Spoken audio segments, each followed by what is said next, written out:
MC Brutal. Und das ist der brutale Jahresrückblick. Weißt wie mein?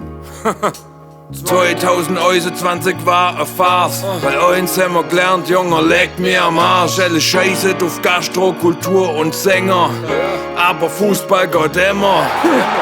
Italien hat EM und ESC gewonnen. Hansi Flick hat für den Yogi übernommen. Der beste Dreier beim VfB gab's im Hotel mit Frau, ich sag nix, okay? Das Jugendwort des Jahres war reziprok. Es war nämlich cringe, verstehst du den Joke? Wer da nicht lacht, der hat zu viel LOL gestreamt. Der Teddy und der Hamster waren das beste Team. Der Stuttgarter Simon hat im Ferienort auf Sizilien Kreditkarte gefunden vom Harrison Ford.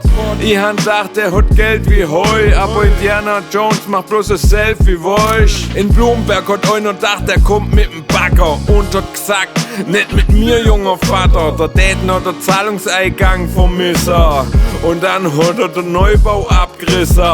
FDP als Verkehrsminister passt zusammen wie Stroh und Benzinkanister. Alle Opi Omi, ich fass mich kurz.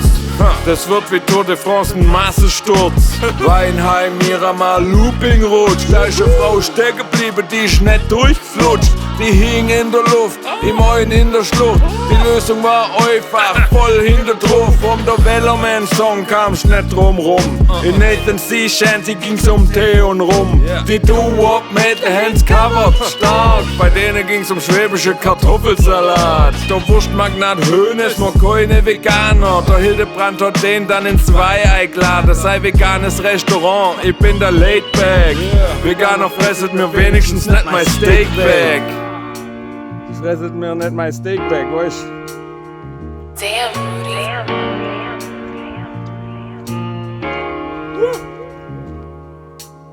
Ein Baden-Württemberger hat ein bisschen Käse aus der Schweiz geschmuggelt, hat, es ist doch nicht best. Der muss beim Zoll nachzahlen und hat gesagt 100 Kilo, das ist doch bloß Vesper für die Fahrt. Der Mark Zuckerberg, der baut die Oasis wie der James Halliday, eine Welt die fake ist. WhatsApp und Instagram waren down, haben mega.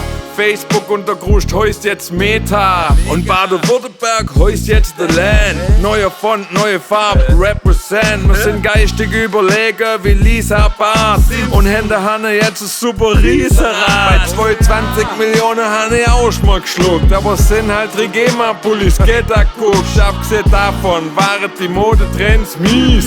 DIY-Frisur und Pullover aus Vlies.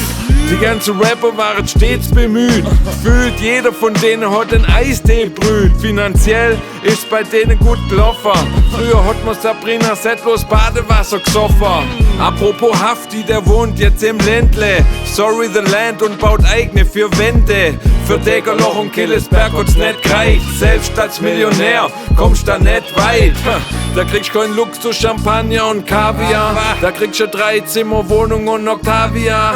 Immobilienpreise sind explodiert. Deswegen hat man in ein Campingbusle investiert. Eine Wohnung finden ist quasi nicht möglich. Und Immobilienmakler sind unerträglich. Gier frisst Hirn, ich lass mich nicht stressen, weil bei denen gibt's da oben eh nichts zu messen. Weißt du wie mein? Aber wir da Hanne im Ländle, wir packen das. Bleibt gesund, gell? Ich wünsche euch was, gell? Guter Rutsch.